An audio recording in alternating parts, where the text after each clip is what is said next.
할렐루야.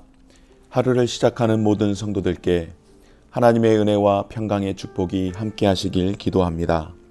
오늘 우리의 삶을 인도하실 하나님의 은혜를 기대하며 주시는 말씀 앞에 하나님을 향한 소망의 복음을 붙드시는 성도님들 되시기 바랍니다. 11월 5일 말씀으로 여는 아침, 오늘 우리에게 주신 하나님의 말씀 욥기 19장 1절에서 20절 말씀입니다. 욥이 대답하여 이르되 너희가 내 마음을 괴롭히며 말로 나를 짓부수기를 어느 때까지 하겠느냐. 너희가 10번이나 나를 학대하고도 부끄러워 아니하는구나. 비록 내게 허물이 있다 할지라도 그 허물이 내게만 있느냐. 너희가 참으로 나를 향하여 자만하며 내게 수치스러운 행위가 있다고 증언하려면 하려니와 하나님이 나를 억울하게 하시고 자기 그물로 나를 애워싸신 줄을 알아야 할지니라. 내가 폭행을 당한다고 부르짖으나 응답이 없고 도움을 간구하였으나 정의가 없구나. 그가 내 길을 막아내지 지나가지 못하게 하시고 내 앞길에 어두움을 두셨으며 나의 영광을 거두어 가시며 나의 관모를 머리에서 벗기시고 사면으로 나를 헐으시니 나는 죽었구나. 내 희망을 나무 뽑듯 뽑으시고 나를 향하여 진노하시고 원수같이 보시는구나. 그 군대가 일제히 나와서 길을 도두고 나를 치며 내 장막을 둘러 진을 쳤구나. 나의 형제들이 나를 멀리 떠나게 하시니 나를 아는 모든 사람이 내게 낯선 사람이 되었구나. 내 친척은 나를 버렸으며 가까운 친지들은 나를 잊었구나. 내 집에 머물러 사는 자와 내 여종들은 나를 낯선 사람으로 여기니 내가 그들 앞에서 타국 사람이 되었구나. 내가 내 종을 불러도 대답하지 아니하니 내 입으로 그에게 간청하여야 하겠구나. 내 아내도 내 숨결을 싫어하며 내 허리의 자식들도 나를 가련하게 여기는구나. 어린 아이들까지도 나를 업신여기고 내가 일어나면 나를 조롱하는구나. 나의 가까운 친구들이 나를 미워하며 내가 사랑하는 사람들이 돌이켜 나의 원수가 되었구나. 내 피부와 살이 뼈에 붙었고 남은 것은 겨우 잇몸 뿐이로구나. 아멘. 욥의 친구들이 욥을 위로하고자 찾아왔지만 욥의 태도를 보고서 그를 용납하지 못합니다. 빌닷이 생각할 때에 욥은 고난 앞에서 자신의 악함과 죄인됨을 인정해야 함에도 불구하고 도리어 계속해서 자신의 의로움만을 주장하고 있습니다. 그래서 빌닷이 욥기 18장 가운데에서 어떻게 합니까? 회개하라고, 잘못되었다고 그렇게 돌이키라고 욥에게 강요를 했습니다. 이제 다시금 빌닷의 그 강요에 욥이 대답하며 말합니다. 오늘 19장의 말씀은 빌닷의 그 꾸짖음에 대하여 욥이 답변하는데요. 먼저 빌닷은 욥이 어떤 사람인지를 이야기할 때에 암묵적으로 사실상 욥을 악인이라고 그렇게 암시하면서 악인의 최후에 대하여서 강하게 이야기를 했었습니다. 그러나 어떻습니까, 여러분? 욥은 빌닷의 그 말을 전혀 동의하지 않습니다. 오히려 빌닷과 친구들이 자신을 괴롭히고 부서뜨리고 있다라고 말을 합니다. 오히려 욥은 친구들인 너희들이 부끄러워해야 한다라고 경고하고 있습니다. 욥이 대답하여 이르되 너희가 내 마음을 괴롭히며 말로 나를 짓부수기를 언제까지 하겠느냐. 너희가 10번이나 나를 학대하고도 너희들은 부끄러워하지 않는구나. 비록 내게 허물이 있다고 할지라도 그 허물이 어찌 내게만 있겠느냐. 너희가 참으로 나를 향하여서 자만하며 내게 수치스러운 행위가 있다고 증언하려면 하려니와 하나님이 나를 억울하게 하시고 자기 그물로 나를 애워싸신 줄을 알아야 할지니라. 욥은 오히려 친구들에게 너희들의 그 행위가 부끄러운 줄을 깨달으라 그렇게 이야기합니다. 그래서 욥은 이 고난이 죄에 대한 벌이 아니라 하나님이 허락하신 이유 없는 고난이라고 다시 한번 주장을 합니다. 사랑하는 여러분, 우리가 이 땅을 살아가면서 애매한 고난을 당할 때가 분명 있습니다. 제가 아는 어느 성도님께서 농담 삼아서 하신 이야기지만 그닥 마음이 유쾌하진 않았습니다. 어떤 말씀을 하셨는가 하면, 목사님들이 왜 그렇게 중병에 걸리는 일들이 많은지 모르겠다라고. 우리나라의 가장 큰 이 질병 가운데에 이 암으로 이렇게 진단받는 질병 가운데에 가장 큰 질병이 위암, 폐암, 간암, 이 3대 질병이라고 합니다. 그런데 공교롭게도 목회자들이 많은 경우에 이 3대 질병에 걸리는 경우가 참 많이 있습니다. 그래서 그분이 조금은 의아했던 것 같습니다. 그분이 의아해하면서, 아니 목사님들은 술도 담배도 마시지 않고 피우지 않는데 왜 이렇게 그런 중한 질병에 걸리는 일들이 많은지 모르겠노라고. 혹시 우리가 안 보는 어디선가 목사님들, 성도들 모르는 곳에서 그렇게 못된 짓 하고 죄 짓는 거 아니냐고 농담 삼아 이야기를 하는 건지, 여러 가지 이유가 있었겠지만은 굉장히 마음이 유쾌하진 않았습니다. 듣고 있기에 편하진 않았습니다. 목회자들이 그런 질병에 걸렸을 때에 혹 목사님들 보이지 않는 곳에서 죄를 지어서 하나님께서 그렇게 심판하시는 거 아니야? 라고 그렇게 이야기를 하는 말씀을 들으면서 저 또한 그리 목회자가 된 지 얼마 되지 않았던 그런 시기였던 것이었는지는 모르겠으나 마음의 불편함으로 인하여서 권사님들이, 성도님들이 스트레스 많이 주시니까 스트레스로 그런 질병을 얻는 것이라고 그렇게 철없이 반응했던 때가 있었는데요. 여러분, 죄를 많이 지어서가 아니라 애매한 고난을 경험할 때가 있더라는 것입니다.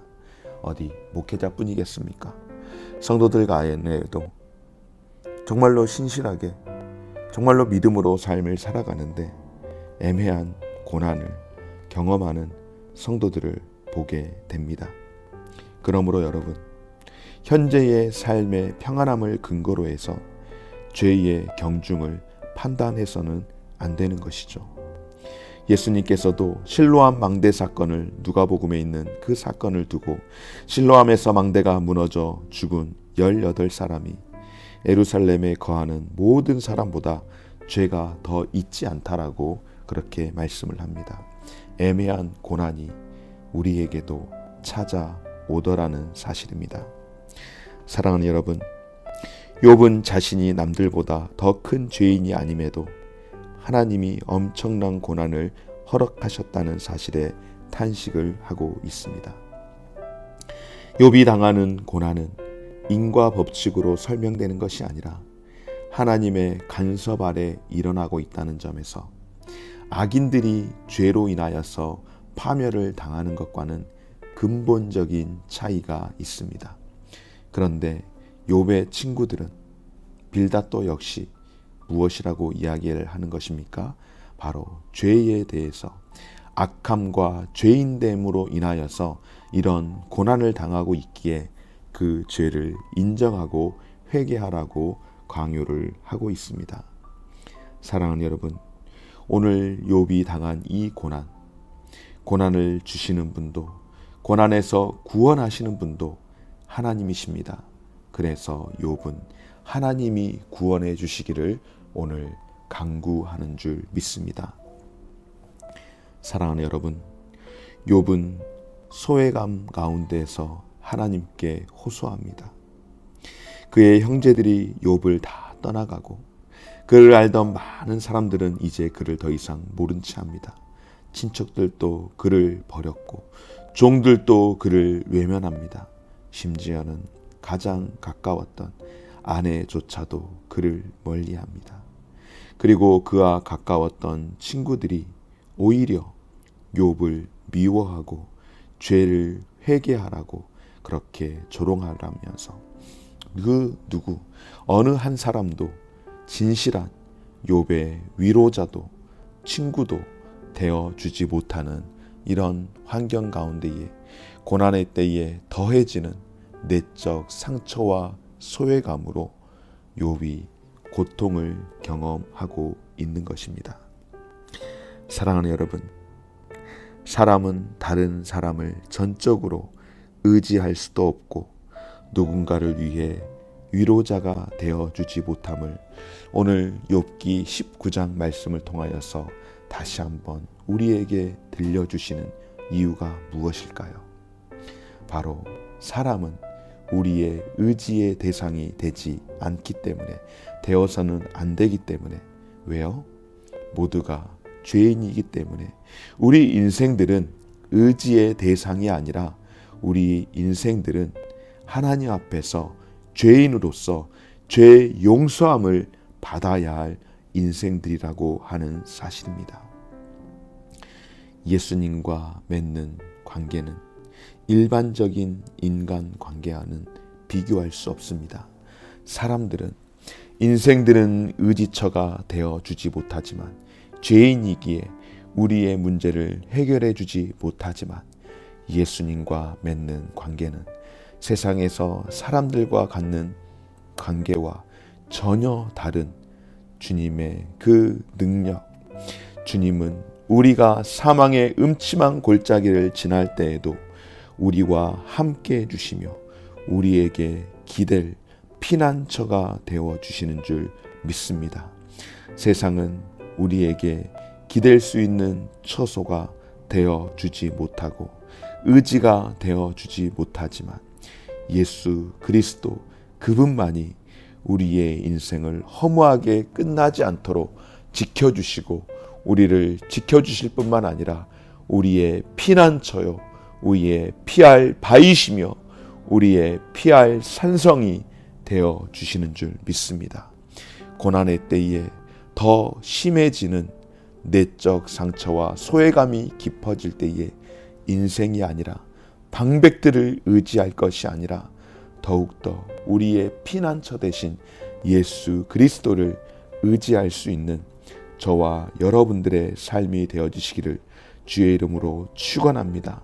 고난 속에서 욥이 바라는 하나님의 은혜가 예수 그리스도를 통하여서 나타나는 것처럼 오늘 이 시간 예수 그리스도만이 우리의 참된 위로자 되시며 참된 구원자 되심을 기억하며 그분 앞에 나아갈 때에 주 안에 있는 나에게 딴 근심 있으랴, 십자가 밑에 나아가 내 짐을 풀었다라고 고백하는 찬송가처럼 오늘 우리의 삶이, 우리의 길이 멀고 험할지라도 주님 의지하며 주님께만 나아가는, 주님만 따라가는 우리의 삶이 되어지시기를 간절히 소망합니다.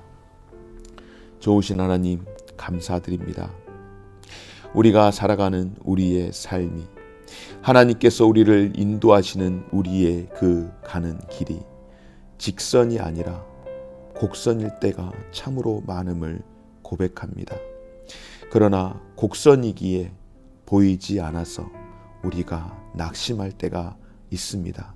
주님, 우리의 믿음의 근거와 확실한 그 믿음의 조건 중에 한 가지는 우리는 천국을 믿는다라고 하는 사실, 그래서 천국을 믿기에 그곳을 향하여 걸어가는 인생이라는 것을 다시 한번 기억하고 살아갈 수 있도록 도와주옵소서.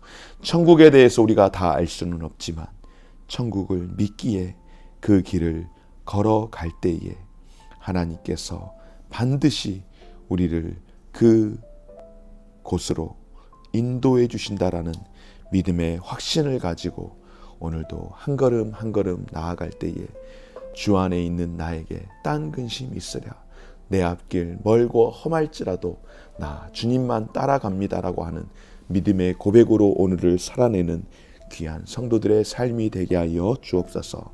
감사드리며 예수님 이름으로 기도드립니다. 아멘. 하늘에 계신 우리 아버지여, 이름이 거룩히 여김을 받으시오며 나라가 임하시오며 뜻이 하늘에서 이룬 것 같이 땅에서도 이루어지이다. 오늘날 우리에게 일용할 양식을 주옵시고 우리가 우리에게 죄 지은 자를 사하여 준 것 같이 우리 죄를 사하여 주옵시고 우리를 시험에 들게 하지 마옵시고 다만 악에서 구하옵소서. 대개 나라와 권세와 영광이 아버지께 영원히 있사옵나이다. 아멘.